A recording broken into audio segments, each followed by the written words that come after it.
अस्सलाम वालेकुम, मैं हमारी अली, आप देख रहे हैं मेरा चैनल। गेम ओवर है। डॉक्टर वर्दा की कातिला रिदा, मक्कार रिदा इतनी अयार कि वो जेल से माफिया मांगना शुरू हो चुकी है।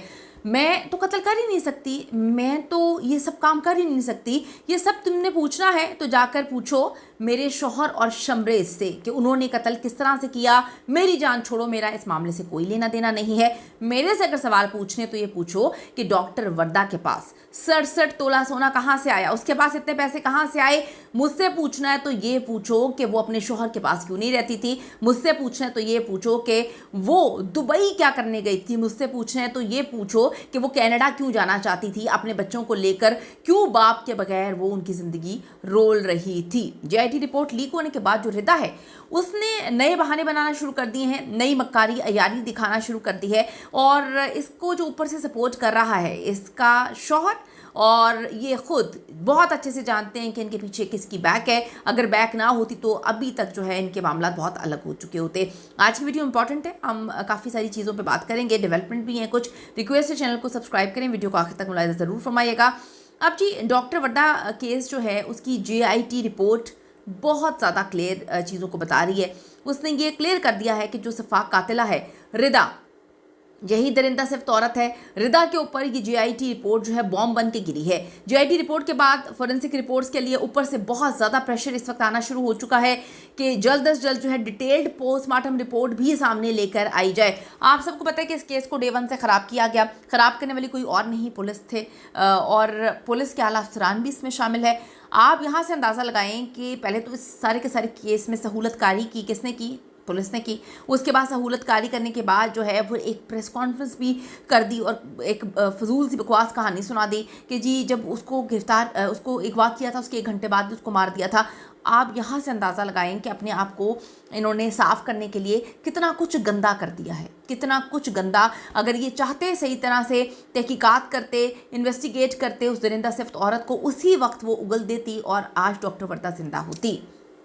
अब जी देखें, साथ ही साथ गिरफ्तार होने वाले जो 2 मुल्जिमान हैं इस वक्त, परवेज़ और आदिल जिसका नाम है, उन्होंने अपने एतराफ़ी बयान में बता दिया है कि जी रिदा ही असल में सब कुछ है, वो ही सबको हायर करने वाली थी, उसी की ये साजिश थी, उसी का ये प्लान था। उनके मुताबिक रिदा खुद डॉक्टर वर्दा पर तशद्दुद कर रही थी, उनसे नफरत करती है, बार बार बोल रही थी कि जी तुम्हें मैं ज़िंदा नहीं छोड़ूंगी, तुमने जो है ख़ुद को बहुत बरतर समझा, तुम्हारे सारे पोल मुझे पता है। और फिर उसको जो है वो कहते हैं कि कत्ल जो है शमरेज़ के साथ मिलकर उसे कत्ल किया है। परवेज़ ने शमरेज़ के साथ मिलकर लाश को गाड़ी में डाला। उसके बाद दफन करने का काम जो है आदिल और फैसल का था।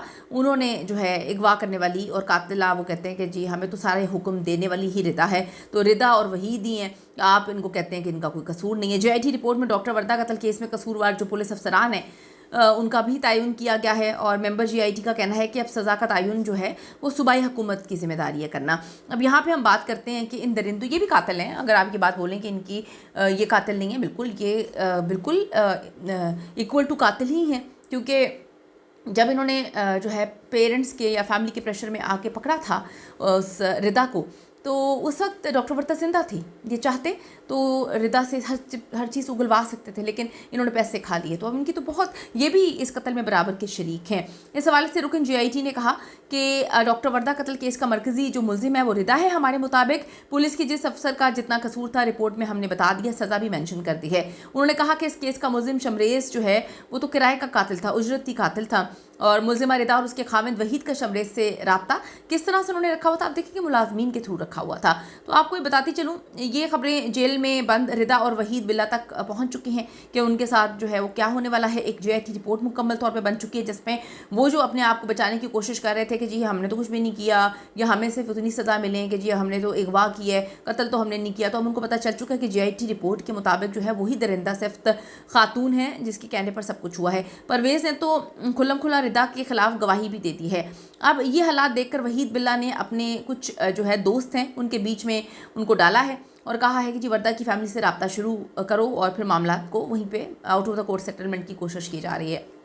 ये मोटी रकम देने का जो है इनकी जो है पसली भी है, अमीर तरीन लोग हैं, तो वो यकीन दिला रहे हैं कि जी सुलह कर लो, अब बेटी तो आपकी वापस नहीं आ सकती, दुनिया से जा चुकी है। डॉक्टर वर्दा तो अब रही नहीं, सोने से हम डबल रकम इनको दे देंगे। लेकिन डॉक्टर वर्दा की फैमिली और कुलीग्स जो हैं वो पीछे पड़े हुए हैं कि हमें इंसाफ चाहिए। देखें कब तक पीछे पड़े रहते हैं। फोरेंसिक रिपोर्ट जनवरी में आ जाएगी और तशद्दुद की जो तफसीलात है वो भी क्लियर हो जाएगी, और वो जो फिर DNA जिसके मिले थे उस पर भी क्लियर हो जाएंगी चीज़ें। फैसल और आदिल ने बयान दिया कि डॉक्टर वर्दा की लाश इंतहाई बुरी हालत में थी और बहुत मारा पीटा गया था, हड्डियां भी टूटी हुई थी और ज़ालिमाना तशद्दुद किया गया था।